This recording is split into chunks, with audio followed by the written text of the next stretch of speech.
Hey there, everybody. It's Jenny Clark with Solvability. We got another Freedom Friday with my best buddy, Chris McPhee, my camera guy.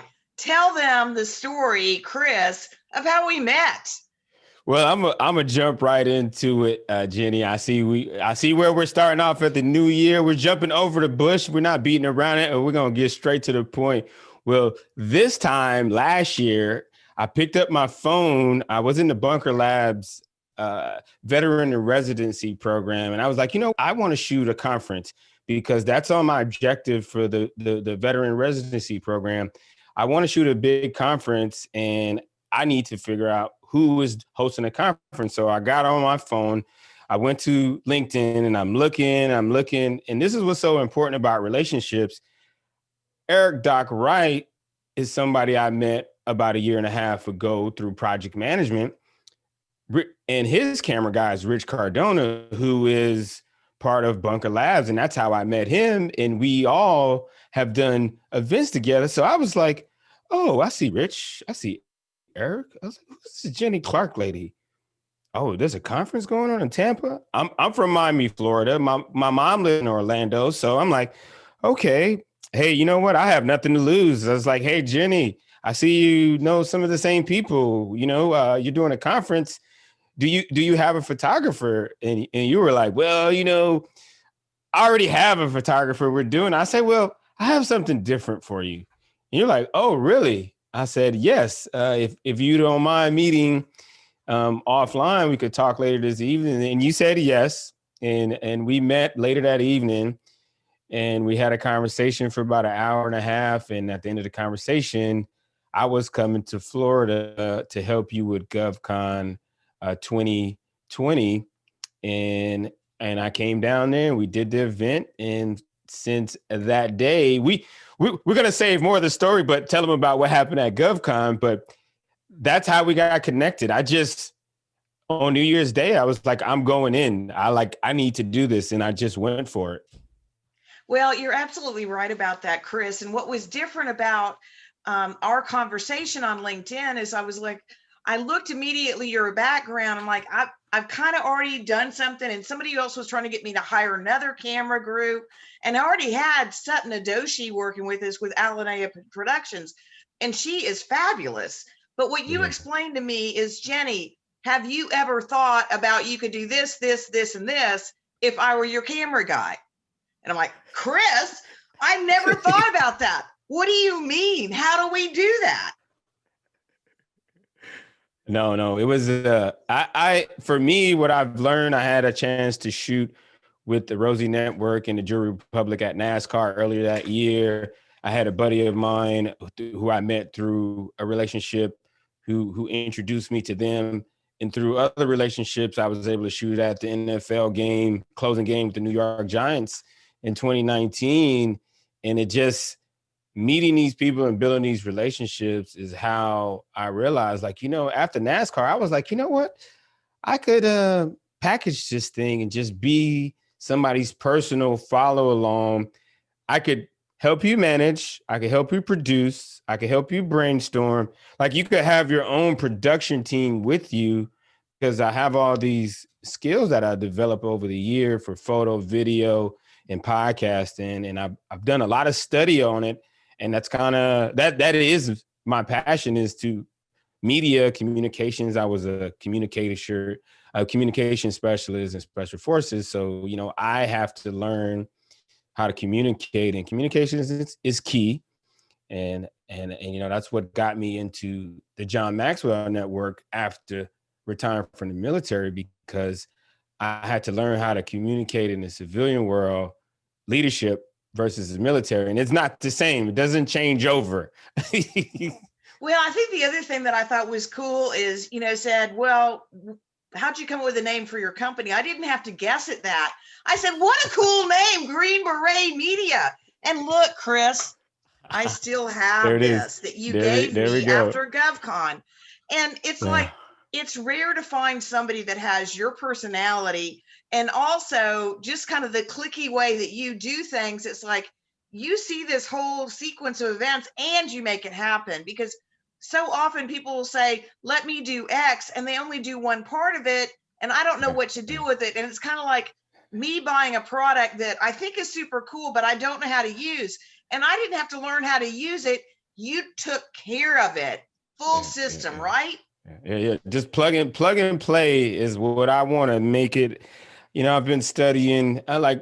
I think 2019 I started MBA and I took 4 classes and I got bored. Because I was like, I've studied business. I had started my first business back in the 90s when I was building computers. I was building and repairing computers and I was selling computers on the side to, early 2000 to the other special forces soldiers who needed to learn language. So they didn't have a computer. And I was like, hey, I know how to build computers. You want to buy one?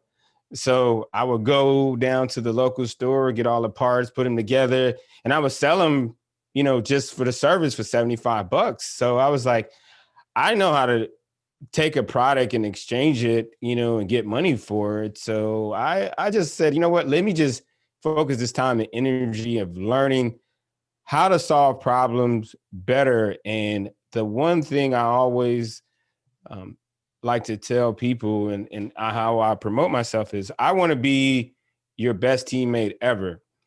And my goal is when you come to me and you're like, hey, Chris, we need to go from COVID hit.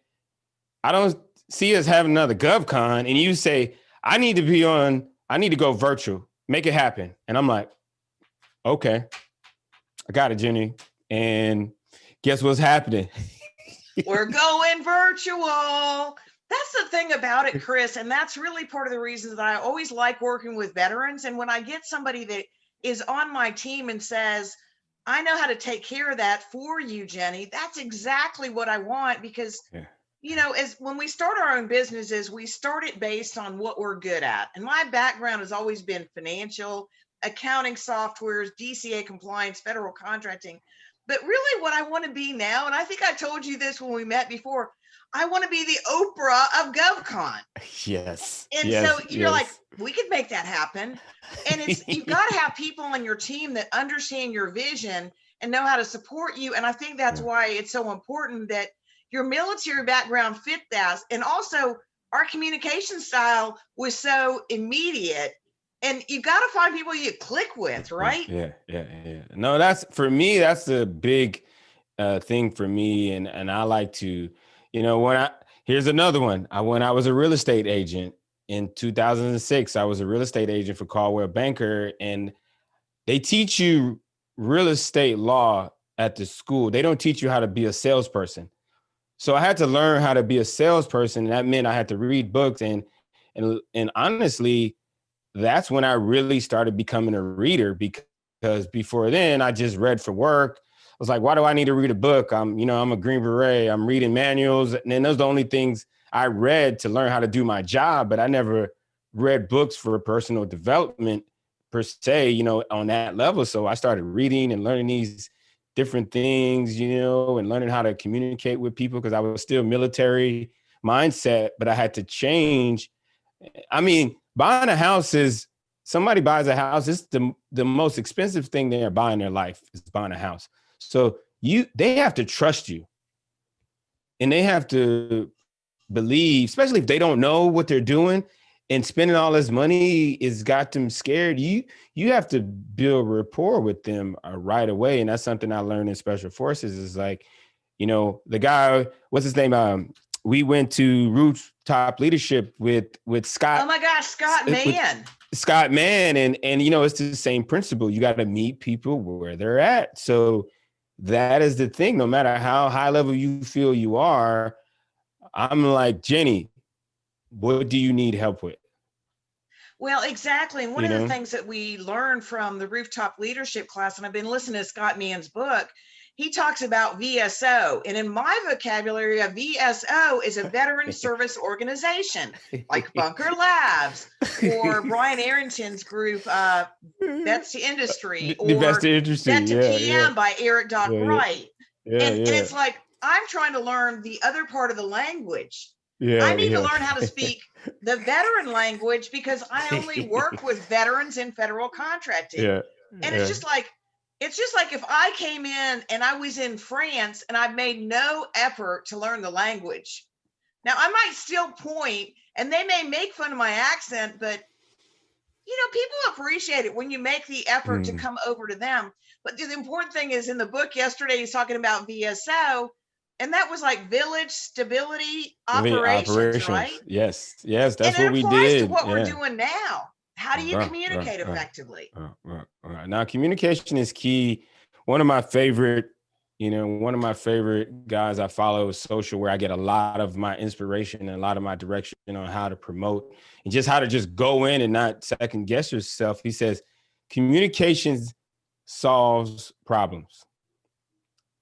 That's what he said. If you don't know how to communicate, if you can't solve your problem, it's because you're not communicating the right message. You're not asking the correct question. You're not talking to the right person, and their communication is not letting you understand that that's not the right person. Right. And I think that The we've been communication is crazy. one way about how you approach the marketplace. And really, there's all new rules right now. Now that we're completely virtual, it's like people that before didn't know what Zoom is. It's really easy for me to get them on a call now. And the other thing is, LinkedIn is so much more mature because it's so much easier to connect with people on LinkedIn, just like we did, because I can Mm-hmm. look them up. I can see who they're Mm-hmm. connected to. I can figure out what they're Mm-hmm. interested in. And it applies in a lot of other situations. Like I just started online dating again. It's all the same thing. It's like, how do you say, this is what I want? What do you want? How do I help you Yeah, move yeah, forward, even if it's not with me? yeah, So tell yeah, me about yeah, this yeah. gap No, thing. it's, I heard you on a so, podcast, your Keep From the Top podcast, and you were yeah. talking about gap. And so I wonder if you just spend a few minutes explaining what gap means and how we apply it to what we're doing with GovCon for 2021 and beyond. And beyond. So let me. I'm gonna say I was inspired by one of my guys, Gary Vaynerchuk. I was listening to his podcast and he spoke about gap. And we all know in business, we do a gap analysis to see what's missing, to figure out, we do it in business. I've done it for many years in special forces, planning missions, trying to figure out, helping the commander of the unit make a decision and fill in those intel gaps. And for us, it's business intelligence of trying to figure out, how do we promote our product, our service, or our event. And for me, since I realized that personal branding is my thing, I like the personal branding, I like connecting with people. So for me, it hit me and I was like, Chris, you need to do a gap analysis. I was invited onto a podcast by the Leadership Institute, and they wanted me to give a little spiel on what I'm doing in media. So I was like, hey, you know what?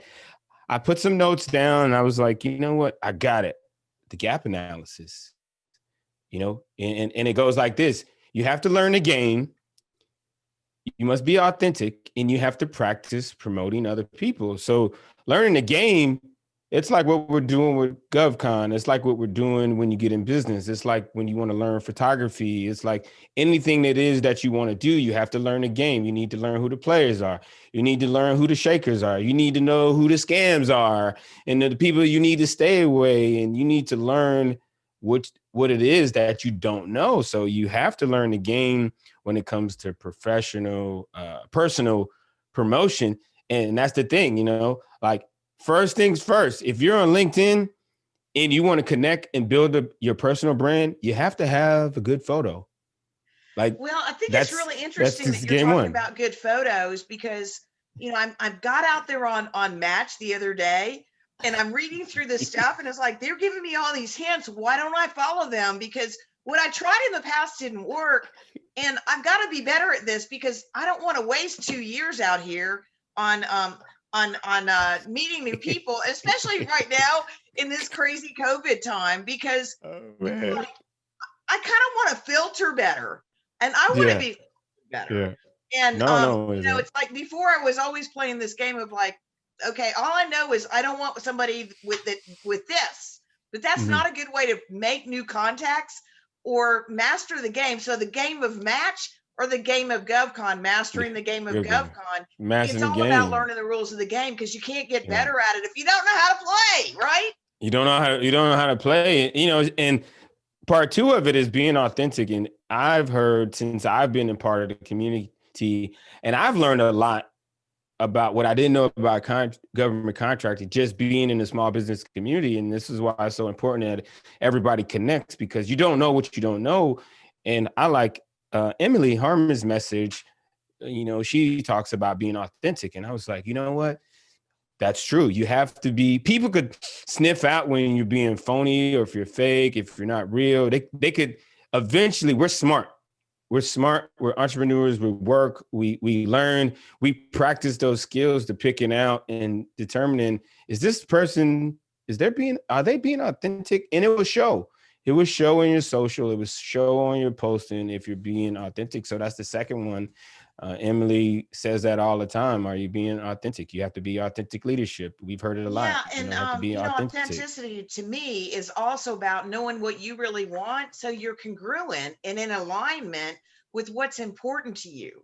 Because otherwise, you're always trying to play somebody else's game. Because you talk about Gary Vaynerchuk, and certainly you can learn some of the tactics and some of the strategies, but you want to be Chris. You want to be Chris, my camera Exactly. guy, and that's a totally Exactly. different game. And the thing about it is, we're all making that up every day. So it's a lot easier to be more me than part of somebody else, right? That's what It's somebody else. authenticity is about.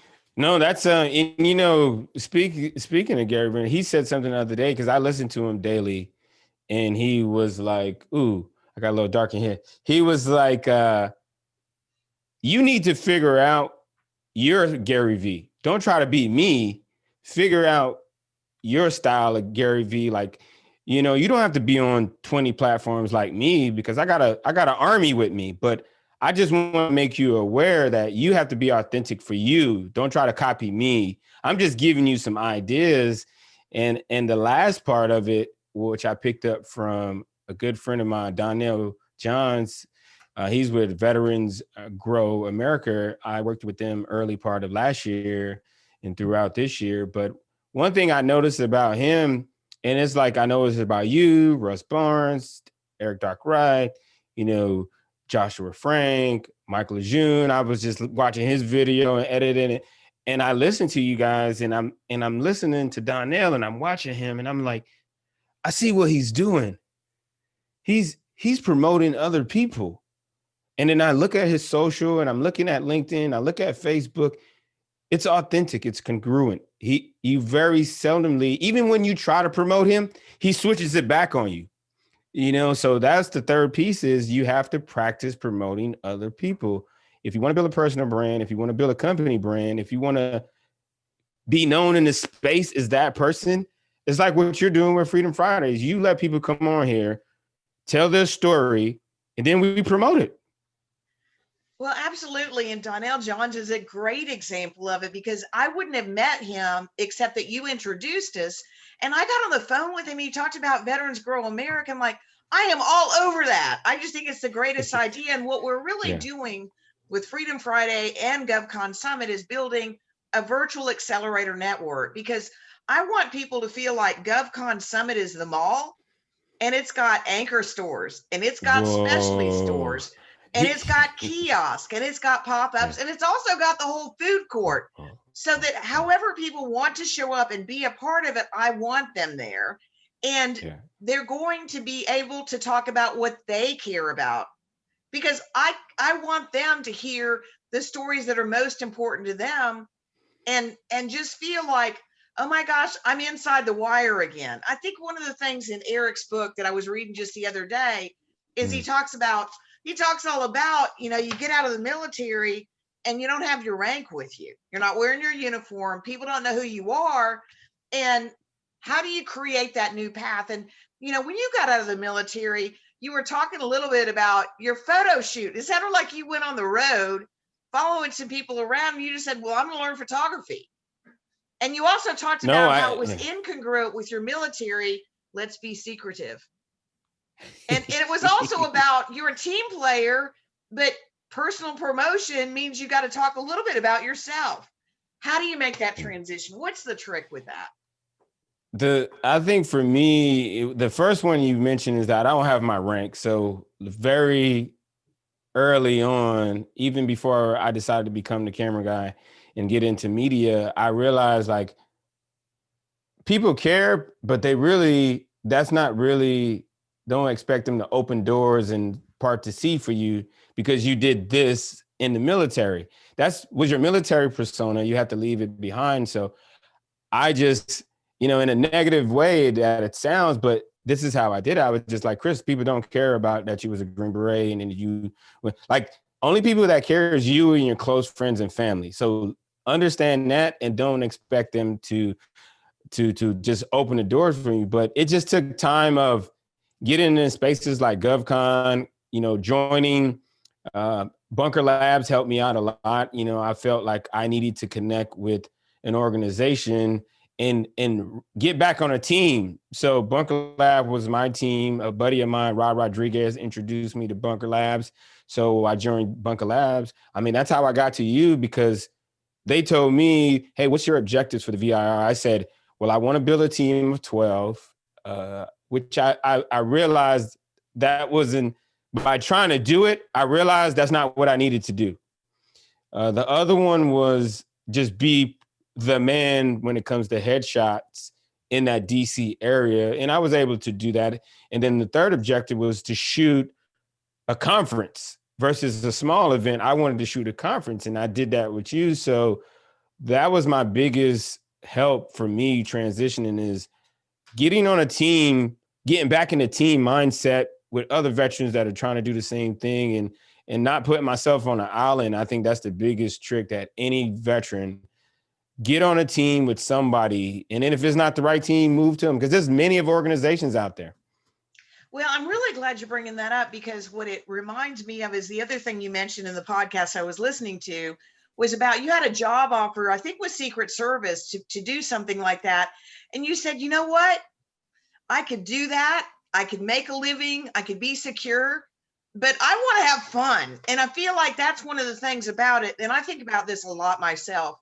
When we're 18, 19, 20, choosing our path, and for me, it was college and graduate school and having a family and all this other stuff. We are a totally different person at that point from what we are when we've got the wisdom of having completed a successful career and saying, what do I want to do next? And for some people, that's 4 years of military. So for some people, it's college. For some people, it's a lifetime of what they want to be doing. But we've been told for the longest time, here's the way that you have to do it. Not true anymore. Not true anymore. And how you have to choose. And so somebody reached out to me on LinkedIn today, and he was talking about what he wanted to do when we got out of the military. And I said, well, if you took this part of the question of what do I do for work and how do I make sure I have income out, where would you choose to live that best suits your lifestyle? And for me, my last place that I chose to live was I moved down to Tampa Bay, Florida. Loved it. Great. And everything else. And that's what you've got to be able to do as a transitioning military or anybody that's in transition. Go back to that authentic and say, what do I want to choose for myself now based on who I know I am? Because who I was at 18 or 22 or 30 is not the same person as I am sitting here right here today. What do you think about that, Chris? Because you and I have pretty close to the same birthday. I wonder what that's about. I know, right? For me, I realized I realized I need to go back, because when I joined the military, I was very like disciplined kid and try to stay out of trouble. So I was trying to be all I could be in the Army. That was the motto. Very shortly, I got in a relationship with a young lady and we had a kid, then we got married and we had 2 kids and then we got divorced. So by age 23, 24, I've already had a family and kids. So, I just had to do what I needed to do. And by the time they were older, I had got remarried and I retired. And I was like, you know what? I'm a reset and I'm a dream. And for me, like really, I joke with people. I say, I'm 45, but I'm actually 25 mentally. Like I reset the clock. And that's what this whole media and production, I'm having fun. I'm doing whatever I want. If I was like, you know what, I'm gonna call Jenny up and we're gonna talk about, what are we gonna talk about? Video. I'm gonna go over here to NASCAR and I'm gonna follow this guy around with a camera. I'm gonna go, shoot sideline in the NFL. If I wasn't dreaming, those opportunities wouldn't have came to me. And with Secret Service, a mentor of mine, he walked me in the building. I met the boss. They was like, hey, we'll have you if you will come and apply. 4 months later, they gave me an offer letter, and I was like, I started thinking about it. I was like, do I want to be under the microscope? I'm gonna have a pager. I'm gonna have to be very prestige. And excuse me. And I was like, no, I'd rather make, and it wasn't really financially, the money wasn't there, but the prestige was there. And I was like, I'm not gonna lock myself in for another 10, 20 years like that. I'm done. I think I've done enough of that type of work. So I was an Intel analyst for a year and a half, excuse me, and realized, you know what? I didn't want to do that. So I was like, I'm going to be an independent contractor. I had a little small business in government contract, and I'm going to try to be a camera guy. In 2017, I quit. I quit 2 or 3 jobs after that just to make sure. And it just kept telling me, Chris, you don't need to be working here. And I will quit. Three jobs I went to, and it just told me, nope, get out of here. And that's why I don't do it. Yeah, I think you've hit on something really important, is to close your eyes and think about what you truly want. And you've got to be closing your eyes and making that decision every day, whether it's through meditation or when you're working out or whatever it is.